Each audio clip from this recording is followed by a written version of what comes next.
Olá pessoal, meu nome é Benjamin Luiz Franklin, sou professor da Universidade Estadual de Londrina. Bem-vindos ao curso de Análise Computacional de Conteúdo. Tá? E esse curso é uma resposta afirmativa à pandemia, né? Já que estamos aí numa situação de todo mundo enclausurado, mas a gente tem que pegar o limão e fazer a limonada, certo? Então esse curso, ele iria se tornar parte, né? Espero que ele se torne parte das disciplinas da grade curricular só daqui a 1 ano, 2 anos. Mas já que a gente está nesse período de pandemia, eu resolvi começar a fazê-lo na internet e assim, a partir do feedback de vocês, começar a aprimorá-lo e dar forma ao curso conforme a gente converse, né? Então, muito bem. Esse curso, ele tem alguns objetivos, né? O que ele quer fazer? Ele quer apresentar aos interessados, vocês, né, os principais conceitos de análise computacional de conteúdo, seus casos de uso e importância no cenário contemporâneo. O que eu quero dizer com isso? Quer dizer que a análise computacional ela vai ganhando importância, né, no cenário, né, das empresas, das instituições, e a gente quer começar a apresentar a vocês com essas ferramentas de um jeito que possa introduzir as ferramentas em código aberto e possa promover a realização de experimentos. Por quê? Porque o legal disso é que nós podemos, assim, aproximar a ciência da informação, humanidades digitais e netnografia desse conjunto de possibilidades de se fazer experimentos, de fazer investigação empírica, através, vamos dizer assim, da junção de uma série de peças que estão possíveis hoje e que devem ser aproveitadas, né? Então a intenção principal, né, assim, é aproximar essa coisa que parece ser uma coisa meio de exatas, mas não é uma coisa da pesquisa social mesmo, né? Então nós queremos, né, para fazer isso nós temos um público-alvo, né, que é principalmente quem está interessado em fazer pesquisa social, mas ele não sabe programar. Normalmente tem bastante isso, né? Isso é bom, viu? Então, quer dizer, a pessoa não sabe programar, mas ela quer fazer pesquisa social usando análise computacional de conteúdo, né? O que precisa para fazer isso? Olha, você precisa ter um computador disponível com internet, primeiro. Para quê? Para poder fazer experiências. Você precisa ter um conhecimento mediano em informática. Olha, você não precisa saber programar, ser um técnico específico disso. Não. Mas você precisa ter um computador. Você precisa saber instalar programas. Isso é importante, porque a gente vai usar aqui. Você precisa fazer gráficos em planilhas e principalmente essas agilidades de copiar e colar, passar uma função numa planilha, em alguns dados. Isso é importante. Por quê? Porque a gente vai usar aqui. Tá?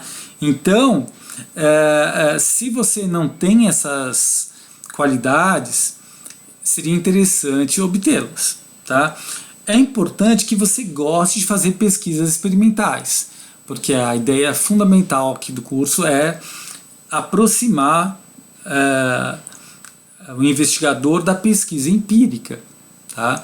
Por quê? Porque nós temos um manancial de coisas para fazer. Tá? Quais seriam as habilidades desejáveis? Por exemplo, você conhecer alguma coisa de estatística, nada demais, sabe? Fazer média, entender o que é uma série histórica, isso seria bom. Ter um conhecimento básico de banco de dados também ajudaria bastante. Tá? Eu sei que nem todo mundo tem, é por isso que nós estamos aproximando essa disciplina, vamos dizer assim, do nosso curso de banco de dados. Eu vou deixar uma série de vídeos, caso você não entenda disso nada, mas que, por exemplo, algumas coisas vão ser interessantes. Por exemplo, a ideia de entidade, relacionamento, isso é importante porque isso vai nos ajudar aqui. seria desejável. Se não tiver, se você não entender disso, eu vou deixar alguns vídeos. E quando a gente for fazer as experiências, porque a gente já tenha uma ideia, mais ou menos, eu vou ser bem específico, eu não vou entrar no... Cada assunto desse é um universo em si mesmo, né? Então eu não vou entrar nisso, eu vou ser bem específico e deixar as dicas se você quiser se aprimorar, né? Tem um certo pensamento lógico, é bom também, né? Mas sempre é bom, né? Quem diz que não? Vamos lá. Qual a metodologia que a gente vai usar? Nós vamos usar o que a gente chama de laboratório invertido. O que é isso? É você usar o poder computacional que você tem nos computadores, que a gente já tem nos computadores, nos celulares, nessas coisas, e usar como laboratório na sua casa. Então eu vou fazer a aula expositiva aqui, né? Mas você vai fazer o seu experimento na sua casa, no seu computador. E é por isso então que nós vamos usar a ideia de experimento invertido como uma experiência de ensino remoto e de uma metodologia ativa. Por quê? Porque o que me interessa mesmo é que você faça experiências. E é assim que eu vou ver como é que você está indo. Evidentemente, nessa primeira versão, nós não vamos abrir esse curso para todo mundo, é para algumas pessoas que estão nos grupos de pesquisa.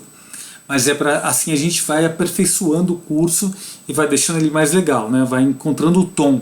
Porque o desafio é isso aí, eu sendo um curso meio interdisciplinar, né, com algumas coisas de pesquisa social, algumas coisas de computação, algumas coisas de matemática, você precisa encontrar o tom, né? O tom certo para esse curso.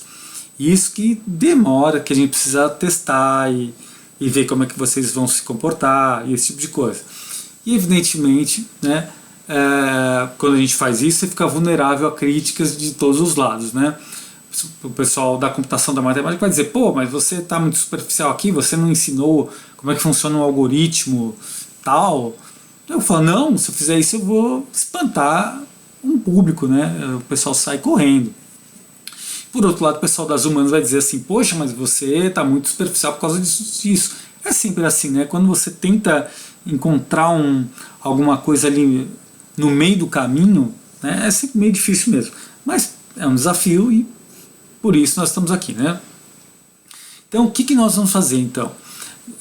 Como é uma metodologia ativa, eu vou olhar o que vocês estão fazendo como resultados de experimentos e o resultado vocês vão entregar, eu vou olhar, e daí, se você tiver num nível de pós-graduação, daí um resultado interessante seria um artigo. Tá? Quem está em graduação faz um experimento e depois faz uma apresentação. É isso que eu vou querer ver, né, de quem estiver acompanhando isso aí. Ok? Muito bem.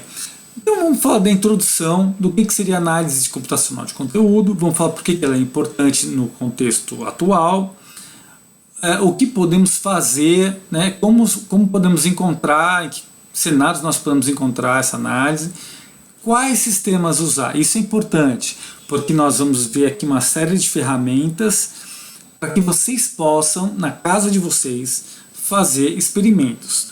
De como usar esses sistemas abertos, ou seja, com código aberto livre, para que não saia caro, quer dizer, para todo mundo ter acesso às ferramentas para poder fazer o experimento.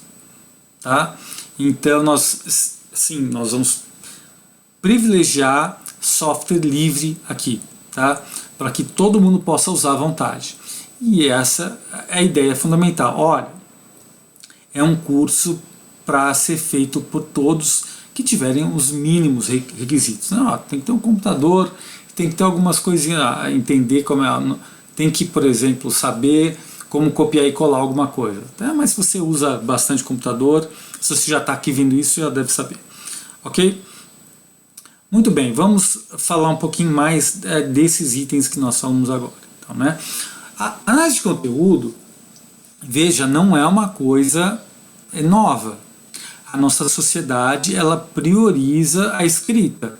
Então, a produção da nossa memória nas instituições, ela é feita a partir da escrita.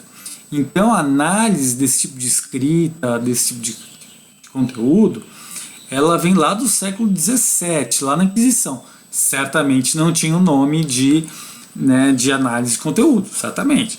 mas ela foi feita a partir já de um certo tempo, né? Ela se consolidou no século XX, principalmente no pós-guerra. Tá? Ela se consolidou então como uma pesquisa quantitativa no começo e depois como uma pesquisa qualitativa. Aqui eu estou simplificando bastante, depois eu vou colocar alguns autores, a gente vai discutir isso ao longo do curso, mas agora eu quero deixar o mais enxuto possível para ser alguma coisa palatável. Okay? Depois a gente vai tornando isso mais complexo. Muito bem. E é uma pesquisa, por exemplo, qualitativa, quando você consegue produzir inferências sobre o que você estuda, que, por exemplo, você vai estudar o conceito de conteúdo como um ato material de comunicação, ou seja, você tem comunidades discursivas, você tem comunidades que se comunicam e produzem materiais, e esses materiais podem ser estudados. Por exemplo, então você pode estudar jornais, livros, documentos, conversas, e para cada setor cada especialização desse objeto, você vai criando métodos, áreas preferenciais de estudo, você vai criando tipos de abordagem. Tá? Então você começou com jornal, livro, documento, conversa, arquivo, entrevista, artigo, revista, e para cada um desses setores você começa a analisar, categorizar, agrupar, relacionar, modelizar, codificar. Isso aí você acaba criando especializações de abordagens, melhores práticas, então você cria todo um arcabouço de conhecimento para analisar o tipo de conteúdo que você está estudando, né? O que acontece então com a análise computacional de conteúdo? Que você tem, a partir dos anos 60 você começa a ter uma explosão computacional, né? Com a internet, esse tipo de coisa. Você tem uma aplicação dessas técnicas de 2000 a 2010, você veja os buscadores, veja toda a mudança de paradigma que a gente está tendo nos últimos 20 anos. E o que acontece agora, mais ou menos aí em 2020, você tem uma popularidade disso. O que quer dizer? Você pode aplicar os recursos computacionais contemporâneos na análise de conteúdo. Então o que acontece? Você tem uma espécie de manancial de estudos. Porque você pode aplicar técnicas de Big Data, análise de grafos, funções de semelhança, técnicas de banco de dados, principalmente na modelagem de entidades de relacionamentos. Você tem inteligência artificial, processamento de linguagem natural. Ou seja, você tem muitas coisas, artifícios computacionais, que você não tinha antes. Então, e veja, não é só então uma extensão da análise de conteúdo. Essa extensão por si mesma já tem técnicas computacionais de análise. Tá? Então quer dizer, olha, se a gente vem pelo caminho da análise de conteúdo, a análise computacional de conteúdo, ela agrega uma série de abordagens que antes você não tinha. E ainda mais hoje que a gente tem computação para tudo quanto é lado, né? Então você é uma espécie assim de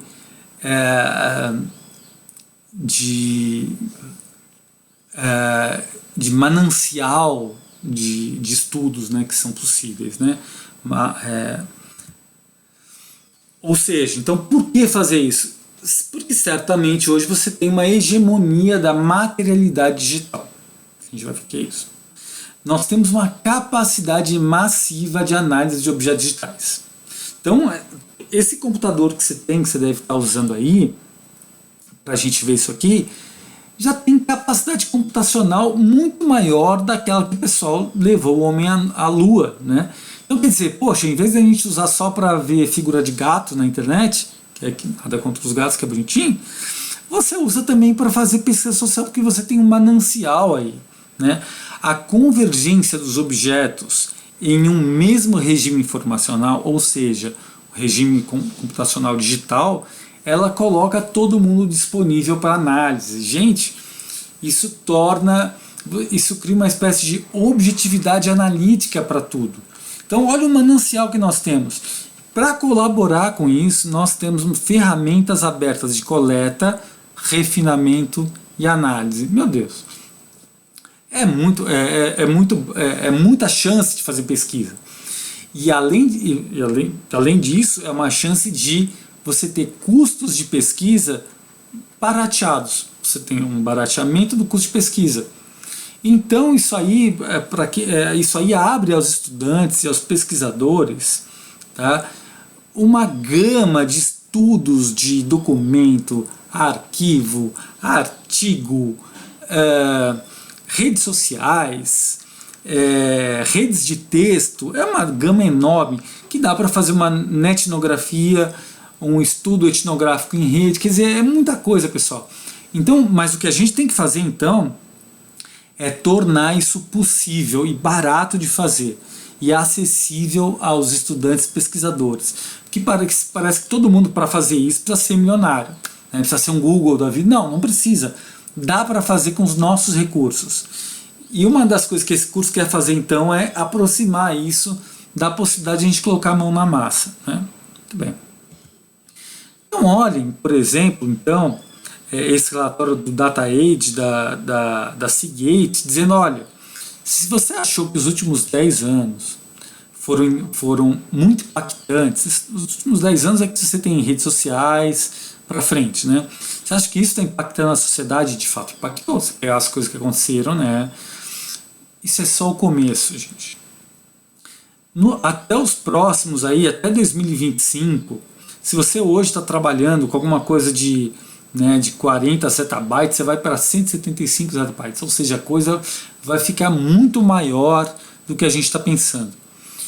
Chama-se isso de Global Data Sphere, ou esfera de dados global, né? Eu gosto de usar o termo regime global, regime computacional de informação, né? Mas isso tudo eu vou formalizando aí com o tempo. Tá? A questão é a seguinte, quer dizer, se você acha que o mundo está se digitalizando, nos próximos 5 anos a coisa vai ficar muito mais forte em relação a isso. Quer dizer, a gente vai ver coisas muito mais relevantes. Então está apenas começando o pessoal chama de transformação digital, né? Então isso está apenas começando.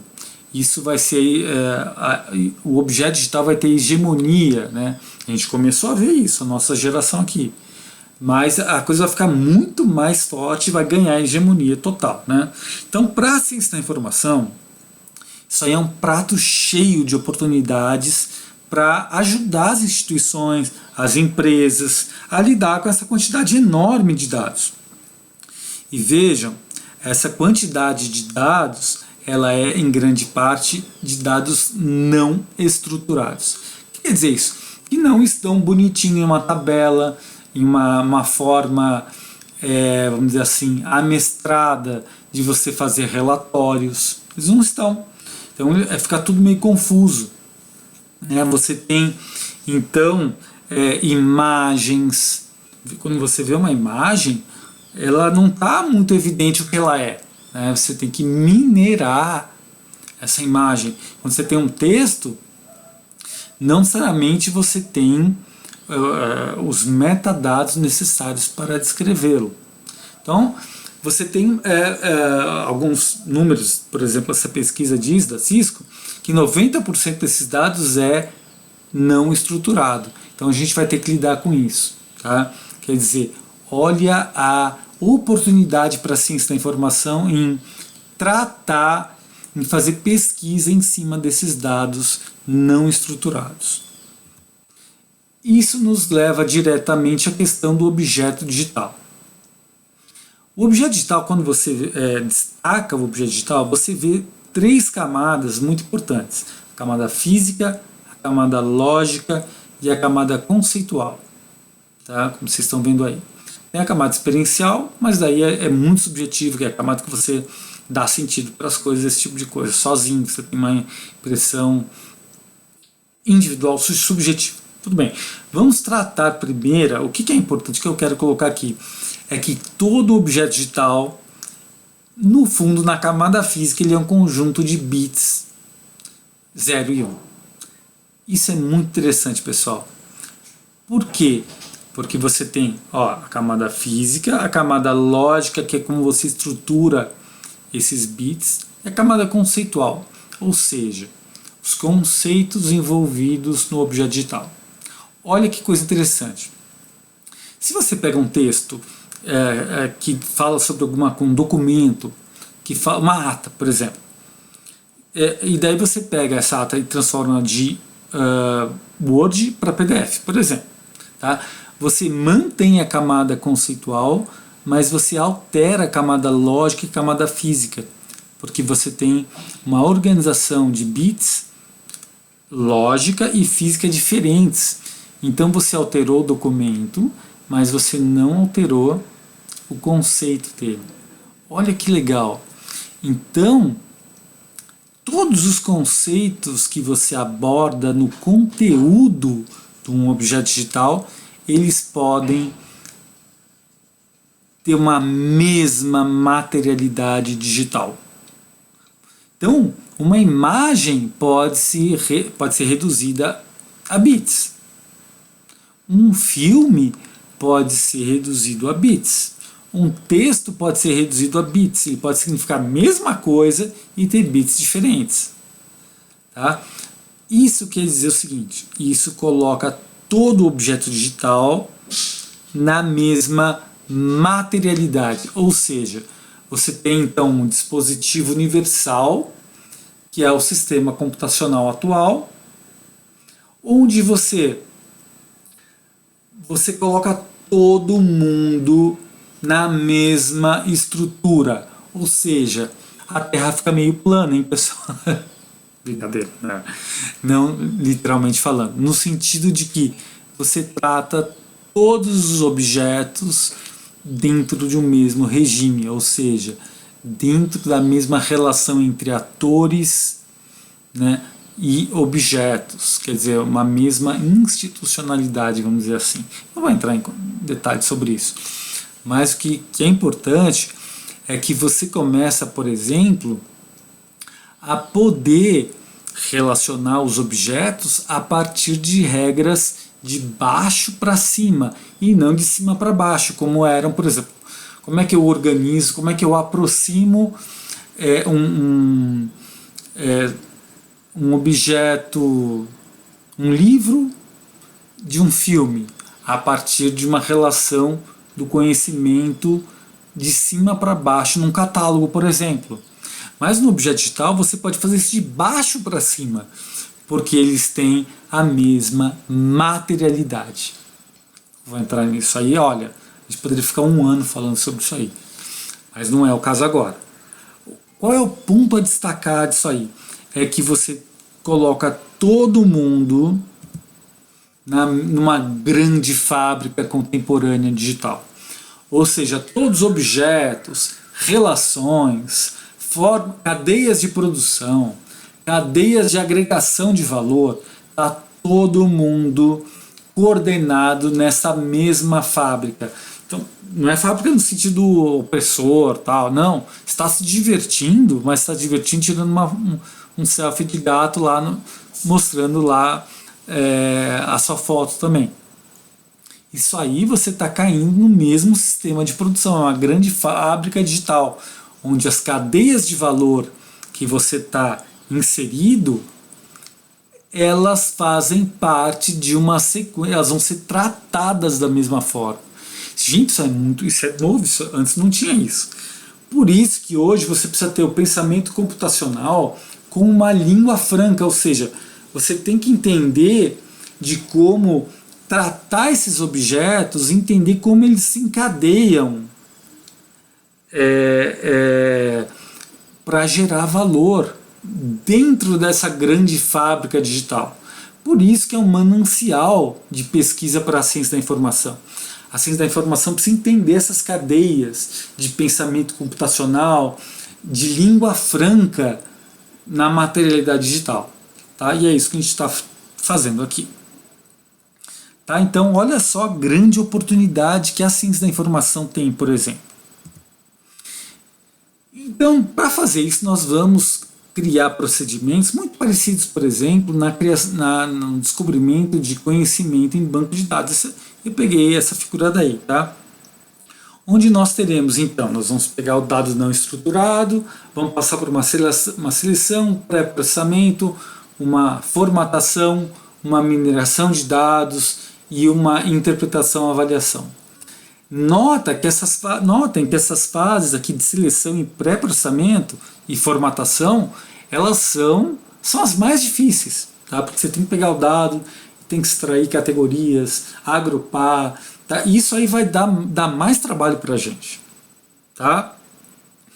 Mas, no entanto, para isso nós temos ferramentas abertas que nós vamos usando, né? E daí a experiência que vocês vão fazer, que a gente vai fazer juntos, que a gente vai olhar como faz e tal, nós vamos realizar então esse processo, né, que vocês estão vendo aí, para gerar as nossas experiências. Tá? E a partir da utilização dessas ferramentas é que nós vamos caminhar nas etapas desses processos. Ok?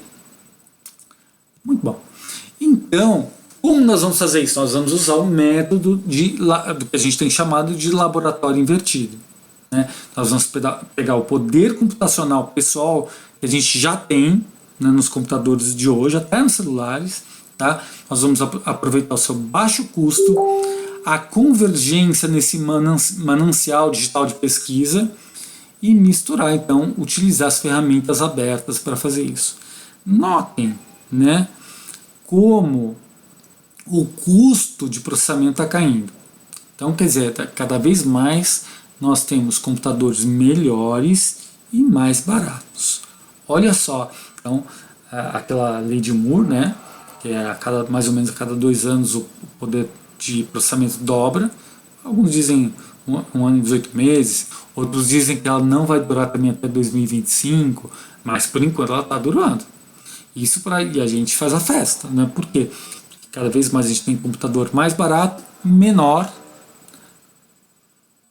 e você tem a convergência digital, a transformação digital, então você tem uma capacidade de análise de objetos cada vez maior, a um custo mais barato. Poxa, isso aí é quase brincar, é um parque de diversão, não é? Olha só então, olha a diferença do tamanho dos chips no decorrer do tempo, tá? Só que esse chipzinho aqui no dedo é de 2018, mas imagina como é que já está, né? Então isso aí é uma espécie assim, essa digitalização da sociedade é uma espécie assim de fábrica de chocolate, né? Você começa, todos os objetos ficam com a mesma materialidade, no caso, né? Chocolate, o pessoal começa a comer os objetos. Então a gente vai começar a analisar tudo porque é tudo digital. Então fica uma espécie assim de parque temático, tá? E é dessa forma que nós vamos tratar então o mundo. Ó, é tudo digital, então a gente vai aproveitar, né? Eita. Então, vamos lá. Para isso nós vamos usar o software livre, ou seja, aqueles sistemas que nós temos as 4 liberdades fundamentais. É a liberdade de executar o programa, a liberdade de estudar o programa, a liberdade de redistribuir as cópias, ou seja, então a gente vai baixar tudo, e a liberdade de modificar se a gente quiser. Qual a ideia disso aí? A ideia é que é acessível, tem baixo custo e é ideal para laboratório. Veja, o laboratório é aí o seu computador. Tá? Então, esse é o laboratório invertido. Nós vamos usar o poder computacional que você já tem para fazer experiências e para gerar conhecimento empírico. Ou seja, vamos para o parque de diversões, né? Muito bem. Então nós vamos usar alguns sistemas fundamentais aí que nós vamos instalando conforme as próximas aulas, conforme a gente vai fazendo a experiência. Por exemplo, o IACI Solar, que é uma espécie de banco de dados NoSQL, NoSQL, né? Que é para a gente fazer, para a gente capturar o texto, de fazer banco de dados não estruturados de sites, assim, a gente captura eles para poder fazer consulta e esse tipo de coisa. Isso é um tipo de sistema que nós vamos usar, e a gente, conforme a experiência que a gente vai fazer, a gente usa um conjunto de softwares, né? Esse é um que a gente vai usar. Nós vamos usar para a fase de formatação o Open Refine, que é para quando você captura o dado, gente, para você tratar isso, é uma das fases mais difíceis, porque às vezes você precisa agrupar coisas, corrigir vírgula, tirar vírgula, fazer facetas para começar a agrupar. Então você precisa de uma ferramenta para tratar dado bagunçado. Esse o Open Refine que a gente vai usar aqui. Ele é muito, muito útil e a gente vai usar bastante. Então é um desses que a gente vai instalar no computador de vocês. Tá? Muito bem. Na fase de mineração, a gente vai usar bastante banco de dados, e é um banco de dados aberto também, que é o Base do LibreOffice. Para quê? Para tentar transformar aquilo que não está estruturado em estruturas de entidade e relacionamento. Assim a gente pode fazer as operações de consolidação de banco de dados que não são muito úteis, né, para fazer relatórios, para fazer pesquisa. Então, dado não estruturado, a gente acaba estruturando em entidade de relacionamento que nos é muito útil para fazer outros relatórios. Então, LibreOffice a gente vai usar também. E para fazer aplicar algoritmos na teoria de grafos, nós vamos usar o Geph, também, que é bem útil também, que é bem legal, tá? E que gera grafos que podem nos fornecer análises muito legais, incríveis, insights muito bons do tipo de relação que a gente está usando para os nossos elementos. A gente vai ver isso então, o Geph a gente vai usar também e a gente vai instalar no computador, tá bom? A ideia então, nós poderíamos usar como referencial teórico sempre a construção de ontologias para criar construtos analíticos, ou seja, a gente pegou aqueles dados bagunçados, mineramos, extraímos conhecimento e representamos vamos colocar assim, de uma forma final, como uma ontologia, que é uma forma estruturada, né, de representação de conhecimento. Talvez a gente não chegue a montar uma ontologia, né, tal, mas nós vamos ter as ontologias em OWL, usando proteger como uma referência de ponto de chegada de construto analítico. Ok? Para que tudo isso, pessoal? Porque nós vamos com isso criar relatórios ou de agrupamento, ou de relação, ou de classificação, ou de linha do tempo. Notem aí nesse aí, né? E assim, né? São relatórios temporais ou classificatórios, né? Para quê? Para poder mostrar os resultados da nossa investigação de uma forma compreensível para o nosso cliente, vamos dizer assim, né? Ou para a nossa pesquisa. Ok? Muito bem, pessoal. Então, quer dizer, nós vamos fazer relatórios. Tem uma grande possibilidade na ciência da informação, para quem lida com a pesquisa, com a pesquisa social, computacional, a gente tem uma grande área de oportunidades aí para a gente. Tá? E é isso que a gente precisa entender isso, né? Porque senão a gente fica na cama chorando, né? Não dá.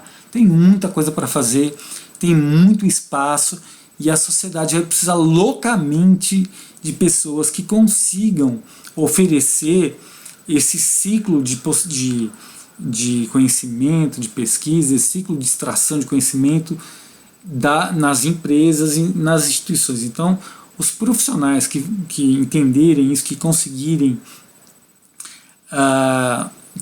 manejar esse tipo de pesquisa, nossa, eles vão ter oportunidades incríveis nesse campo. E a gente precisa responder a essa demanda. A gente tem quase obrigação disso. Seguindo a tradição da ciência da informação, por exemplo, né, nós temos como uma quase obrigação de responder positivamente ao que a sociedade está tá precisando, tá quase pedindo, pelo amor de Deus, né? Muito bem.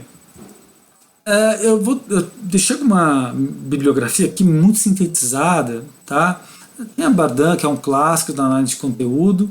Eu deixei formalizado alguma coisa sobre o laboratório invertido. Tem o Krippendorf, que é inglês, né? Não sei se todo mundo lê inglês aqui, mas essas duas leituras em inglês do Litaru, não sei, Kalev, né, do Datamine, são coisas super importantes, mas que a gente vai, conforme a gente vai se aprofundando nas pesquisas, a gente vai encontrando os autores relevantes para a pesquisa de cada um de vocês, né? Por quê? Porque o que a gente vai fazer nas próximas aulas é justamente entrar em exercícios. Para isso nós iniciaremos, vamos colocar a mão na massa, nós iniciaremos um projeto. Só que eu quero, por exemplo, que cada um de vocês já vá escolhendo uma revista científica para a gente começar a fazer experiências nela. Por quê? Porque a partir da próxima aula nós vamos escolher classes de exercícios, ok? Essas classes de exercícios elas podem começar, por exemplo, um jeito interessante de começar é fazendo uma pesquisa em revista científica, é isso que nós vamos fazer. Cada um então escolha uma revista que interesse, onde você possa.